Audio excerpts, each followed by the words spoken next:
Excelentíssimos senhores congressistas, meus senhores e minhas senhoras, digníssimos colegas. O conceito de imunidade, ou bala, tal como é conhecido na Ayurvédica, é um assunto fascinante e vasto. A resistência do organismo é de extrema importância no bem-estar diário dos seres vivos. A imunidade representa um papel fundamental na prevenção e rápida recuperação dos seres vivos em casos de doença. Podemos observar que, num grupo de indivíduos expostos a uma certa doença, apenas alguns serão afetados, enquanto que outros não sofrem de qualquer efeitos. Este fenómeno ilustra por si só dois factos importantes: que os fatores patogénicos requerem condições favoráveis para florescer e que o indivíduo é suscetível à doença. Na ausência de tais condições, a imunidade ou resistência poderão erradicar a doença, preservando e mantendo uma condição equilibrada. Este princípio está de acordo com o que é explicado na literatura védica. Explicam que a semente que é semeada em solo infértil será destruída tal como o fogo definha a ausência de combustível de oxigênio. A Ayurvédica foram considerados vitais no mecanismo da defesa do organismo. Em situações de diabetes mellitus ou malnutrição, onde a perda de ossos é uma característica resultante, os pacientes caracterizam-se pela suscetibilidade de várias outras doenças degenerativas ou pelas infecções recorrentes, pois a diabetes é uma porta aberta para várias doenças. Em geral, aqueles que vivem numa rotina irregular e se alimentam à base de alimentos pouco saudáveis tendem a sofrer devido à sua saúde debilitada. Contrariamente, aqueles que se cultivam numa rotina regular e saudável e ingerem alimentos saudáveis mantêm uma saúde equilibrada. Contudo, pode verificar-se que alguma dessas pessoas conseguem tolerar e superar a doença menos quando são atingidas. De facto, e de forma correta, conseguindo viver uma vida feliz e saudável. É ainda um facto que ainda nos sigam uma rotina e hábitos alimentares saudáveis. Ainda assim, são suscetíveis à doença e têm uma saúde frágil.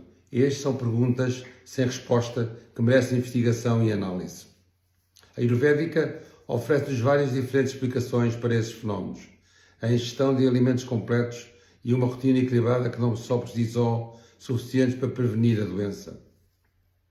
Fatores adicionais, tais como o intelecto confuso, constituição e conduta moral, o karma de um contacto incorreto com percepções sensoriais, tais como o som, o tato, a visão, o paladar e o olfato, são também responsáveis pela propagação da doença e de outros sintomas. Devido a estes fatores, os problemas de saúde consideram-se e manifestam como ligeiros ou graves, agudos ou crónicos, facilmente curáveis ou incuráveis. Quais são os tipos de imunidade que existem na Ayurvédica? São a bala ou imunidade pode ser classificada em três tipos: congénita ou natural, sazonal, com o clima, com a estação, com a idade, ou adquirida. A herdada dos pais é atualmente nas sociedades modernas, muitas crianças sofrem de alergias a diversos alimentos e substâncias e apressam-se a ser mais frágeis do que os seus pais. Logicamente, os nossos filhos vão ter menos saudade do que nós, os nossos netos vão ter menos saudades que os nossos filhos. Essas qualidades são herdadas dos nossos antepassados. De acordo com a teoria genética ayurvédica, os fatores genéticos são definidos a nível celular. Tanto a célula é dominada pela braga como o núcleo da ayurvédica são os cromossomas.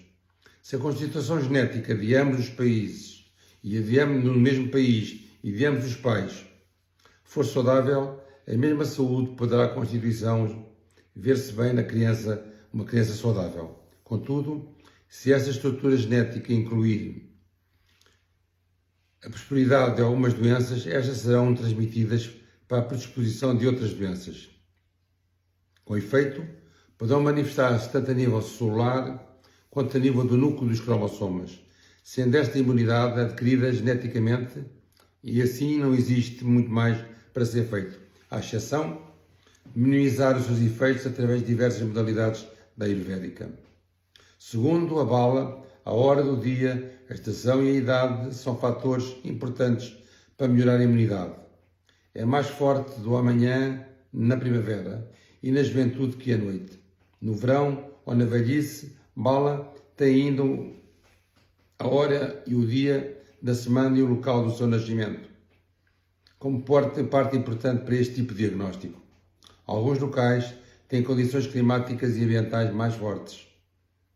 Por exemplo, locais com água em abundância, lagos, condições climatéricas frescas ou agradáveis são áreas onde domina Kappa, que contribuem para uma maior imunidade.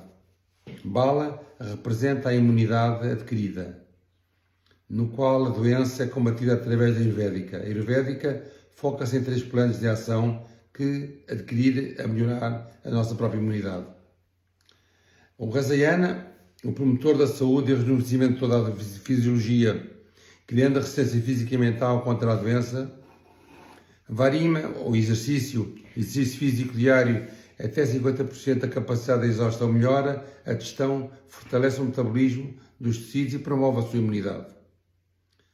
Adaptabilidade, isto é, a adaptação aos alimentos saudáveis e a abdicar de alimentos prejudiciais aos quais o organismo se habitua desde o seu nascimento. A universalidade e benefícios de algumas plantas, alimentos e comportamentos são benefícios para todos, independente da constituição, localização, estação ou condição. Por exemplo, água, arroz, dormir à noite e exercício moderado. Universalmente prejudiciais, certas substâncias são consideradas prejudiciais para todos. Fogo, alcalinos, toxinas, venenos, misturar leite com alimentos azedos ou com sal e rabanete, mel e groê, tanto misturados em partes iguais ou mel aquecida a mais de 108 graus. Benefícios ou prejudiciais. Alguns alimentos ou exercícios são benéficos para uma constituição em particular, mas podem ser prejudiciais para outra. Por exemplo, o ghee é bom para o vata e pitta, mas não para o kapha. De acordo com a classificação dos alimentos, podem ser administrados de acordo com a constituição individual, a estação e a localização dos hábitos alimentares e a saúde. Existem alguns fatores adicionais que condicionam a imunidade do organismo. A saúde uterina da mãe. Um útero saudável para o desenvolvimento do feto poderá ser comparado a um terreno fértil para uma semente. Nutrição após o nascimento. Uma nutrição saudável, adequada e atempada na infância desempenha um papel fundamental no desenvolvimento da imunidade. A constituição. De uma forma genética, os indivíduos de constituição Kapha têm um sistema imunitário mais forte do que os da constituição Pitta ou Vata. A mente, orientada para o pensamento positivo, aumenta ojas e, portanto, é um fator determinante da imunidade. Karma. Verificam que casos em que o indivíduo tem uma constituição genética saudável e uma vida em suspensão, pode beneficiar desses fatores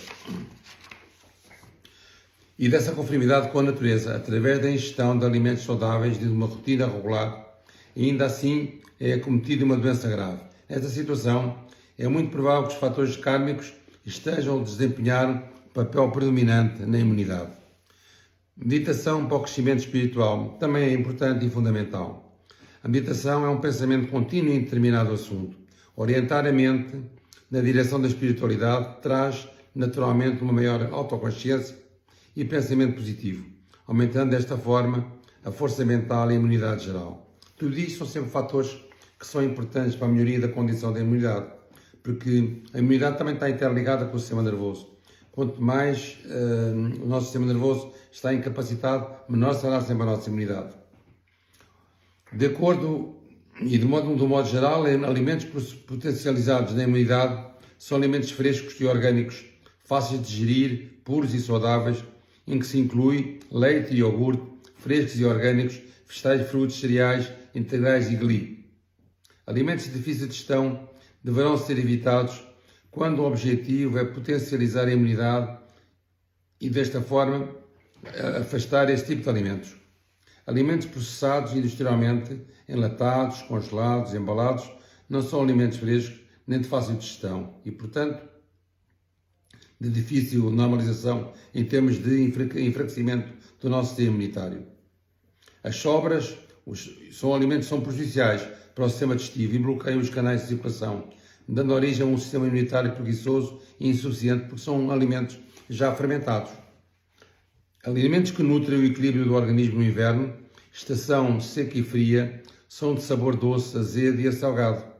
É aconselhável reduzir a ingestão de alimentos de sabor adstringente, amargo e picante durante o inverno, ainda que todos os 6 sabores devam sempre ser contemplados na alimentação diária.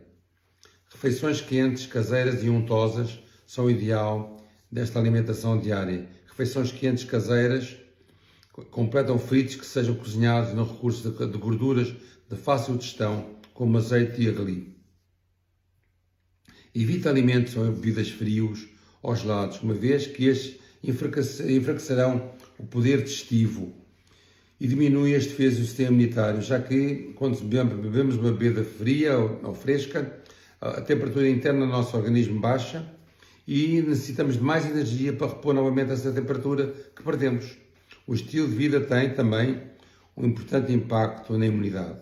Ficar acordado até tarde, trabalhar à noite, alimentar-se sem horários regulares, expor o organismo ao stress, à fadiga e ainda dormir durante o dia poderão afetar a digestão e o biorritmo, comprometendo desta forma a imunidade. Por isso, são importantes seguir uma rotina diária de acordo com os princípios ayurvédicos, de forma a manter tanto o sistema digestivo quanto os outros sistemas do organismo a funcionar corretamente, mantendo desta forma o sistema imunitário. No inverno, e nesta altura do ano em que estamos a ultrapassar, em que aqui em Portugal tem havido muito pouca chuva, quando os dias são mais curtos e as noites mais longas, é natural que a maior necessidade de descanso por parte do corpo. É aconselhável que nos deitemos mais cedo e desta forma será mais fácil acordar cedo e com maiores níveis de energia e vitalidade. O inverno é ainda uma estação mais propícia à atividade do interior. Por esta razão, deverão aproveitar-se esta tendência natural de nutrir melhor tanto o corpo como a mente. Fazer uma automassagem ajuda também a potencializar o sistema imunitário. A automassagem estimula todos os órgãos do organismo, elimina toxinas, aumenta a resistência ao stress e à doença. Segundo os princípios ayurvédicos da alimentação e estilo de vida, poderemos desenvolver um estado de imunidade permanente, sólido e ter-se alcançado o terceiro estado de imunidade, e o Kiti, o verdadeiro significado de Bala, isto é, um corpo sem doença. Uma razão pela qual o inverno é uma boa altura para fortalecer a imunidade é o facto de que durante o clima frio a digestão é mais forte. Tal como o aquecimento das nossas casas estão mais ativos no inverno, também o fogo digestivo aumenta quando o ar se torna mais frio. O inverno é a estação na qual a natureza está preparada para nos nutrir, dando que o poder digestivo está mais ativo, sentimos mais fome e conseguimos, nesta altura do ano, dirigir melhor os alimentos. Consequentemente, o nosso organismo ficará mais nutrido. Normalmente, pensamos que esta estação a imunidade se encontra enfraquecida. Não é verdade. O que se passa na realidade é que, em vez que o apetite aumenta, começamos a ingerir maiores quantidades de alimentos pesados e de difícil digestão, enfraquecendo desta forma a nossa própria imunidade. Por isso, é que é importante compreender que somos nós quem está a criar uma má imunidade, não a natureza. Por esta razão, é mais importante que ingerimos alimentos potencializadores da imunidade no inverno e que sigamos uma rotina diária ayurvédica. Esta deveria ser o regime de inverno, de modo a nutrir a mente, o corpo e respeitando os períodos de descanso, comendo melhor. Outras estações estão mais vocacionadas para a desintoxicação, mas o inverno é a altura propícia para o fortalecimento e a nutrição de todos os sistemas, nomeadamente o cabelo, as unhas e a pele. Esta é ainda a melhor altura para tomar rasaianas e produtos à base de plantas, uma vez que, estando o fogo digestivo mais forte, estas serão muito melhor assimiladas. Na abordagem ocidental, os medicamentos para o trato respiratório incluem antialérgicos, antiasmáticos, antitússicos. Em Ayurvédica, os problemas respiratórios derivam de uma má digestão. E por essa razão, os tratamentos recomendados incluem efeitos benéficos como a digestão, em conjunto com os antialérgicos ou os autoestimulantes. Por exemplo, Paperlongum é um agente carminativo que melhora a digestão e que exerce uma ação antifilática e autoestimulante. Muitas plantas têm sido utilizadas para estimular a digestão, reduzir o reflexo da tosse, liquefazer a mucosidade e ajudar uma remoção através da expectoração. Alguns problemas do sistema respiratório classificam-se como CASA, que é tosse, ASANA, que é dispneia. CASA-ASA, asma brônquica ou asma brônquica. Os remédios caseiros mais populares para este tipo de problemas incluem especiarias como o gengibre, a curcuma, pimenta negra longa, as plantas comuns como a vasica. Os pulmões são a sede da capa. De acordo com a Ayurvédica, a fleuma é o produto produzido pelo estômago e acumulado de seguida nos pulmões. A maioria dos problemas respiratórios e, portanto, devido às desordens do capa. Capa é ainda o dosha predominante da infância. Por essa razão, os problemas respiratórios são mais frequentes nesta altura. Logicamente, as crianças, quando vão para os infantários, começam a fazer infecções respiratórias frequentes. Por isso, tem muito a ver com este tipo de predisposição. Os pulmões são também percorridos pelo ar. Quando prana entra no organismo, perturbações do vata podem levar às espasmos das vias aéreas, bem como enfraquecimento imunitário, a predisposição para tosse e constipações. Deste modo, e em geral, a imunidade é ainda dominada devido à insónia, stress, ansiedade, tristeza e a um fogo digestivo enfraquecido. As ordens de Pitta dos pulmões podem também ocorrer e tendem a ser acompanhadas de febres e infecções mais graves, tais como a bronquite, a pneumonia, estão também ligadas ao Pitta. Esta poderá ser também o reflexo de um sistema sobrecarregado de toxinas, de calor e infecções que devem a uma tentativa do organismo se libertar destas sobrecargas orgânicas que são normais. Um fogo digestivo, diminuindo a consequente acumulação de ama, poderá ser a causa de uma predisposição para a formação de muco, independente do dosha envolvido. Entretanto, deverá sempre ter-se em conta a importância de fortalecer o fogo digestivo, no mínimo quando se trata de problemas respiratórios. Portanto, nós sabemos que a medicina ayurvédica terá sempre a capacidade de poder corrigir qualquer tipo de situação, nos problemas articulares, nos problemas respiratórios, nos problemas digestivos, nos problemas cerebrais. A ayurvédica é a medicina que poderá, no nosso dia-a-dia, acompanhar-nos. É uma medicina do nosso dia que pretende purificar, desintoxicar, corrigir um pH orgânico normal, em que o sistema imunitário corresponde também a ter um timo capaz, o fortalecimento do timo, o fortalecimento do sistema imunitário. Para termos um inverno capaz e sermos resistentes, sermos saudáveis, estes preceitos temos de seguir. Boa tarde.